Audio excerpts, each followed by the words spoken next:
I wanted to kick off this list by saying that we should acknowledge times have changed and it is harder to get people's attention even with albums. It is harder Yes. to convince people to purchase your music even if you've gone through all this stuff to make a great product. So, yes, people's attention and expectations for what they want from music are different. However, it's still more than possible. So this is a list of ways to do that. And the first thing is when you're still in the creative process, I think record way more songs than you need for two reasons. One is you can trim the fat and make what ends up on the album as strong as it can be. But also, if the stuff that doesn't make the album is still of a sufficient quality, that gives you a way to have your next year of releases planned out that can harken back to the album so you don't just drop the album and then disappear. Yeah, I think that's a great point that an album doesn't mean it's every song that you have recorded. It's like an album can be the best of a collection of songs that you recorded. And then you've got extra content that can be dropped as singles around it or as follow up material. Like, here's the stuff that we felt didn't quite fit in with the rest of the songs, but we think they're great, but we think they have a better life on their own. So having Yeah. more than you need is good. Yeah, and if you don't have enough, the second point I wanted to make is that remember that an EP, something that has 4 to 6 songs is totally reasonable. I've seen a lot of artists lately release what they call albums and they charge full price. It might be 15 bucks for the CD or 20 something for the vinyl, and it really is just an EP. So clearly they're doing it successfully. Their fans don't care. So, yeah, give yourself that out if you feel like you can't get 10 or 12 great songs. Yeah, yeah, that's a good point to make because as we talk about albums, the digital world has provided this weird experience around EPs. You know, Spotify creates there's in a separate area, and it's like this collection of songs has one less song, so therefore it's a second class citizen. It's just weird. Yes, when we say albums, it doesn't mean it has 10, 12, 15 tracks. It could have 8, it could have 7. I think it's more about you're presenting a collection of music that you feel goes together. And although we've been talking about albums as opposed to singles, I think one of the keys to building anticipation and kind of promoting an album in advance is to have some of those songs come out as singles beforehand. So, two, three, maybe four at the most of the singles that end up on the album come out every 6 weeks or so in the months leading up to it.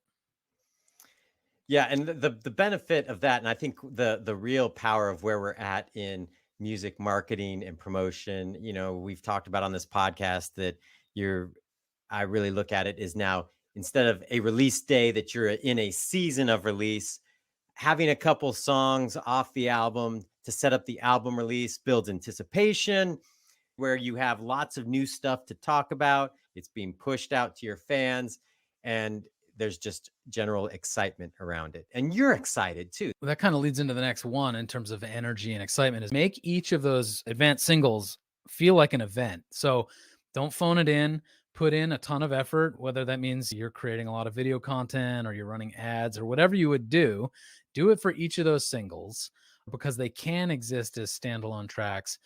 You probably have a lot of sort of marketing angles to explore.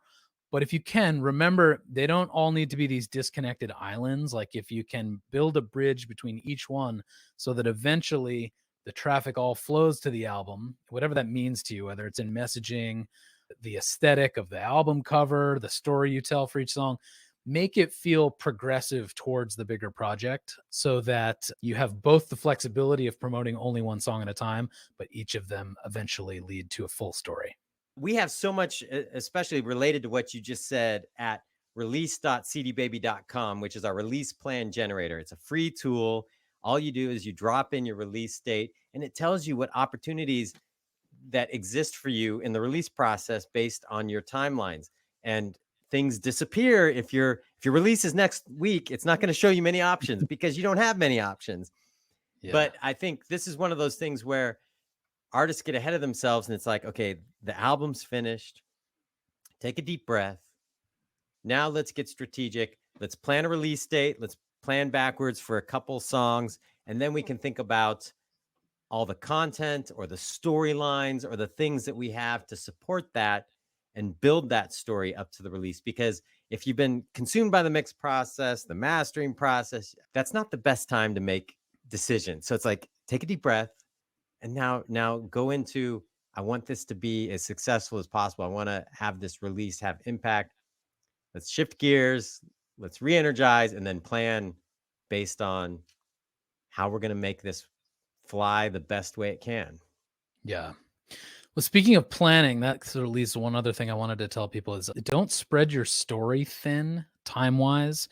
And what I mean by that is like it's perfectly fine to plan your release out 6 to 12 months in advance.